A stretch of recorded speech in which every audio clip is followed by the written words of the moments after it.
Dopamine Nation, a deep, structured summary. Author and context. Anna Lembke is a psychiatrist, professor at Stanford University, and the medical director of Stanford's Addiction Medicine Clinic. In Dopamine Nation, she blends neuroscience, clinical experience, patient narratives, and cultural critique to explain how modern life's relentless pursuit of pleasure has reshaped human behavior, well-being, and what it means to be addicted in the 21st century. The book's central insight is simple but profound.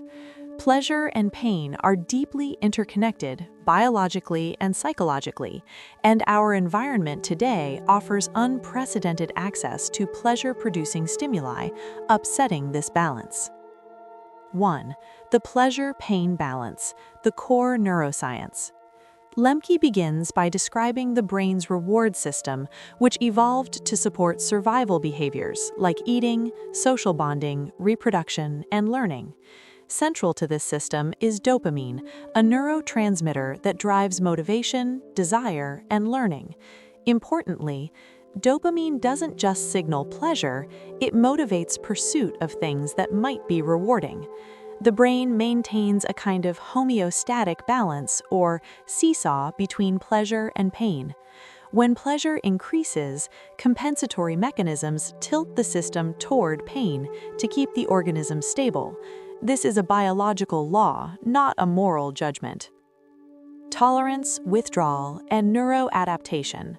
When dopamine pathways are repeatedly overstimulated by drugs, sugar, devices, or digital likes, the brain adapts. Tolerance develops, so larger or more intense stimuli are needed to get the same effect. Baseline dopamine signaling can drop, leaving a person feeling flat, bored, or unmotivated without stimulation. Withdrawal and craving emerge, driving compulsive behavior. This is the same mechanism behind substance addiction, but Lembke shows us it also applies to behaviors: gaming, shopping, Instagram scrolling, pornography, binge eating, gambling, even the endless just one more dopamine hit that many of us chase every day. 2. A world of excess. Why we're all vulnerable. Human brains evolved in scarcity. Food, mates, and social connection were hard to get. But today, we live in an age of abundance. Drugs, opioids, stimulants, alcohol, processed foods and sugar, smartphones and social media, streaming entertainment, online shopping and gambling, dating apps and pornography. All of these provide high-potency pleasure hits that are novel, easy to access, and repeatable. Our ancient reward circuits weren't designed for this. Modern dopamine sources are exceptional. Lembke emphasizes that these modern pleasures are qualitatively different from natural rewards. They bypass effortful strive, like exercise or meaningful work, and offer instant lazy highs. They provide surges of dopamine far above what food or social bonding ever did in pre-industrial environments. Constant access means the brain rarely returns to baseline. It stays in a dopamine-disrupted state. This leads not only to addiction in the classic sense, but to subtler forms of compulsive overconsumption and everyday unhappiness, even among people who would never call themselves addicts. 3. Case studies. Real people, real addictions. One of the strengths of the book is how Lembke grounds her science in clinical stories from her practice. Jacob, compulsive sexual behavior. The book opens with a startling case, a man named Jacob who built a device to facilitate hours-long masturbation driven by compulsive desire. His story illustrates the biological pull of dopamine-mediated craving, how behaviors believed to be just habits can become addictive-like, how pleasure can desensitize the system and drive escalation. This opener shocks not to entertain, but to make the point that any activity can become compulsive when dopamine regulation goes awry. David, prescription stimulant dependency. Another case involves a college student who began taking Adderall beyond prescribed doses, leading to anxiety, sleep issues, and mental health struggles. Over time, David's brain chemistry was altered, pushing him into cycles of use and withdrawal until he faced real consequences. Other patients. Lembke also places examples of opioid misuse, video game addiction, binge eating, online shopping compulsion. Each story reinforces the same biological and psychological principles, while highlighting the complex interplay of context, trauma, emotion, and coping mechanisms. 4. Pleasure and pain, not opposites, but partners.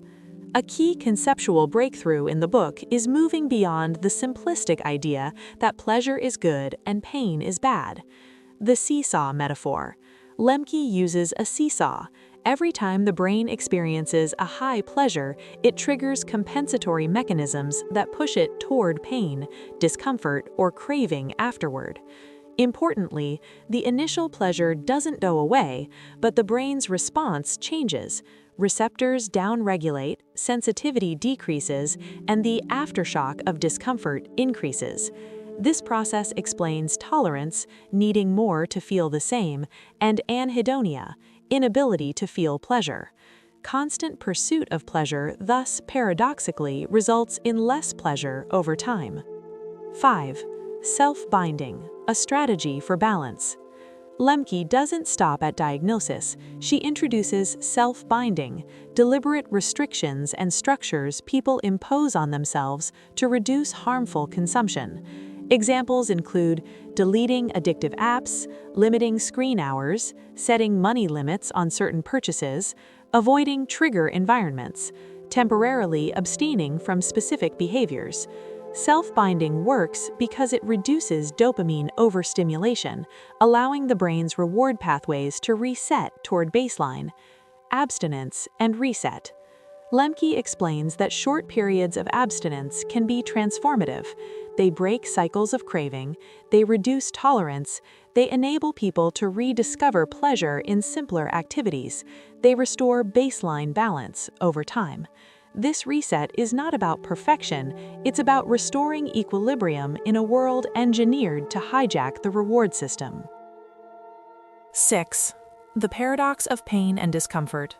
A surprising and crucial section of the book is about the pursuit of pain, that is, intentionally engaging in discomfort as a way to strengthen the brain's ability to regulate dopamine. Lembke discusses practices such as cold water immersion, intense exercise, delayed gratification, meditation and mindfulness, and facing emotional discomfort rather than numbing it. Here's the biology. Painful or difficult experiences trigger dopamine release as the brain seeks to rebalance, but unlike artificial pleasures, this pathway builds resilience and capacity rather than tolerance-induced dysregulation. In simple terms, suffering sometimes increases the capacity for true pleasure. This concept challenges modern cultural norms that equate comfort with well-being, and instead reframes discomfort as growth. 7. Societal and cultural. 6. The paradox of pain and discomfort. A surprising and crucial section of the book is about the pursuit of pain, that is, intentionally engaging in discomfort as a way to strengthen the brain's ability to regulate dopamine. Lembke discusses practices such as cold water immersion, intense exercise, delayed gratification, meditation and mindfulness, and facing emotional discomfort rather than numbing it. Here's the biology.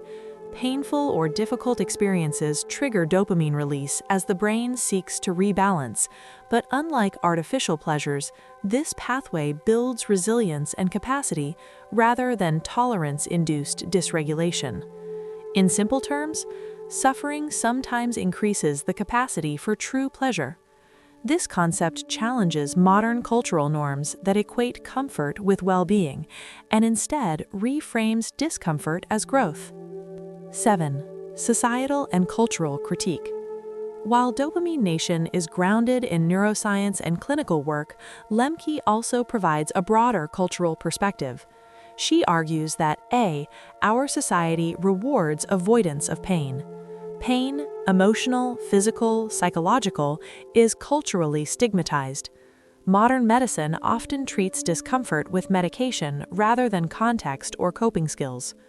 We have collectively embraced comfort as an ultimate goal rather than a tool. B. Digital technology has amplified dopamine stimuli. Lembke and others have compared smartphones to modern hypodermic needles because they deliver fast, powerful, repeatable hits of dopamine, likes, matches, messages, entertainment. These digital stimuli are engineered to maximize engagement, much like addictive substances maximize neural reward. C. Addictions are not just bad choices. One of Lembke's central goals is to destigmatize addiction. Addiction is not a moral failing. It's a neurobiological response to environment and behavior overload. Anyone can develop compulsive patterns if the reward system is pushed too hard. This reframing has wide implications for how we talk about mental health, behavior change, public policy, and education. 8. 10 Lessons of Balance. Near the end of the book, Lembke synthesizes her insights into practical lessons, essentially a guide for everyday life in a dopamine-rich era. Some core lessons include 1. Pursuing only pleasure leads to pain. 2. Recovery begins with abstinence and balance. 3. Intentional discomfort can restore sensitivity. 4. Self-binding protects against impulses. 5. Meaningful pleasure comes from connection, purpose, and challenge. 6. Understanding your triggers is essential. 7. Recovery is not about avoidance but transformation. 8. Moderation beats moderation by default because default is excess. 9. Technology requires mindful boundaries. 10. The richest joys often come from low dopamine sources. These lessons reflect a holistic approach, not punitive, not restrictive for its own sake, but oriented towards sustainable well-being in a world of excess. 9. Why this book matters today. Dopamine Nation resonates because it offers A. Scientific clarity.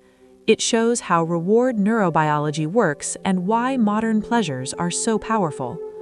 B. Psychological insight. It places addiction on a spectrum that includes everyday compulsive behaviors. C. Practical strategies. From dopamine fasting to self-binding and embracing discomfort, it gives tools, not just warnings. D. Cultural critique. It reframes how we think about pleasure, pain, success, and comfort. This blend makes it relevant not just for people struggling with clinical addiction, but for anyone seeking balance, focus, and joy in a hyper-stimulating world. 10. Criticisms and considerations. While powerful, Lembke's approach is not without critique, as readers have noted. Some feel the book skews towards moralizing certain behaviors, e.g., food restriction debate. Others wish for deeper discussion of digital addictions specifically. A few argue the pleasure-pain framing oversimplifies complex neurochemical systems. However, these critiques don't undermine the central insights. They mostly suggest areas for further nuance and research. Conclusion: Toward a Balanced Life. At its heart, Dopamine Nation is not just a book about addiction or dopamine, it's a guide for living well in an age of abundance. It shows that we don't need to escape pleasure, but we do need to understand it. Pleasure without balance leads to pain. Pain, when approached wisely, can restore pleasure. In a world engineered for constant stimulation, this message is both urgent and hopeful.